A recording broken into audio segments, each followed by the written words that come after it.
Welcome to another YouTube video. We are going to be watching the second race of the 2022 Ontario O-Cup road season. This is the Elite Four category. Now I'm playing it in much faster speed than usual. I use my GoPro to record time warp, and here you can see that I'm in a breakaway with a KW Academy rider, and it didn't last too long, so I didn't slow it down much. I will try and slow down any sections that I feel I'd like to discuss. So the race is 11 laps, 56 kilometers of the Calabogie circuit, just outside of Ottawa, Ontario, Canada. Road surface, as you can see, is pretty smooth. I learned from the brand manager at Calabogie that this surface was specifically formulated and laid over the course of a long while. The parts underneath the tarmac actually went through an entire frost heave season, which allowed them to resolve any of the foundation issues and then pour that surface over, and it was done with three um, three new vehicles laying side by side together, and they went in one session until it was complete, and they had this specialized equipment that heated up the surface where the tarmac joined. Here's another breakaway attempt. Not sure how well it goes. As you can see, the peloton stayed right there. So there were, so the track surface, they managed to heat it all up. And apparently, if you're in a car or a motorcycle, you can't really tell where the join line is, but on a bicycle, you seem to be able to find it and feel it. Now, as you're watching this, you'll see I'm moving around a whole lot. I'm trying to see where my teammates are. And this is another, that was me with a teammate of mine, Danny. We had someone else join, but the peloton caught right back up.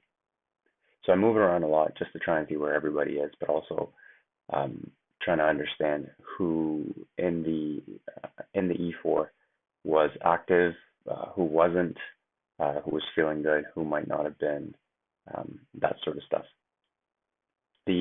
There are a lot of riders here who don't have a lot of experience with cornering and racing in general, and I get that you have to start somewhere, but it's dangerous to show up at a course where there are fast flowing turns and not really know how to handle yourself.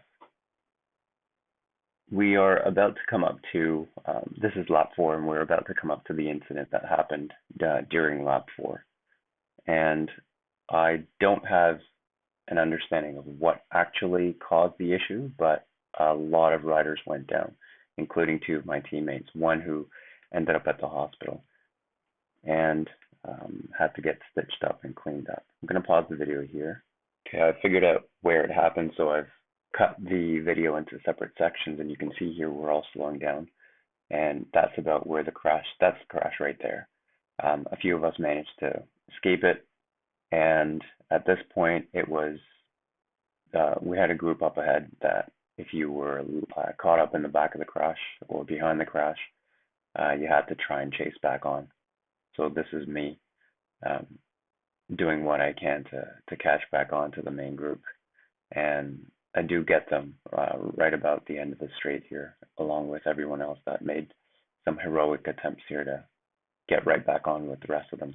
So kudos to everybody who managed to escape that. It was a combination of skill, I'm sure, with some luck, and hope everyone that was involved is okay.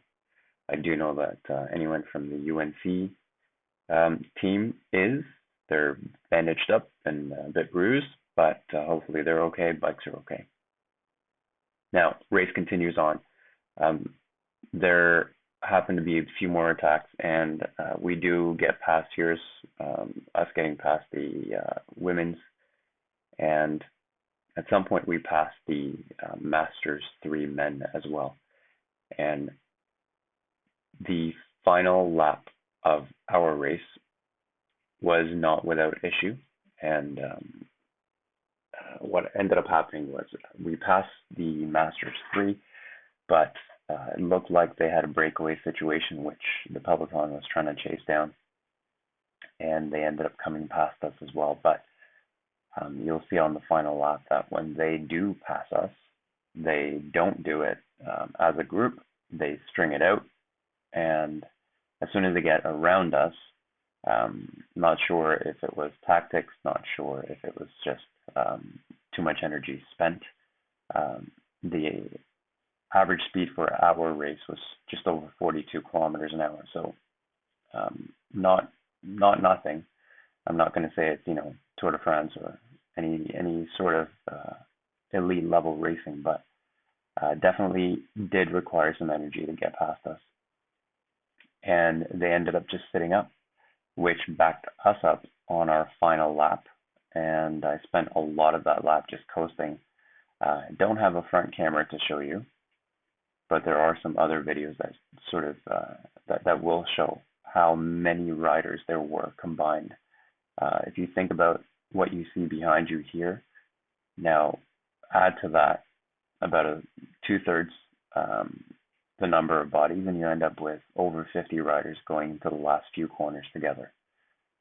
Not really a safe situation, and personally feel that the commissaires made a mistake in having them go.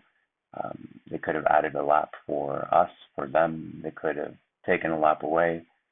It could have been done differently, 100%. And thankfully, there were no last lap accidents, but we were not able to complete our race. And there we go, past them. We were not able to complete our race the way that we wanted to. And it sort of, I guess you could say that it robbed E4 of the actual outcome, or the potential outcome, and we ended up with the actual outcome.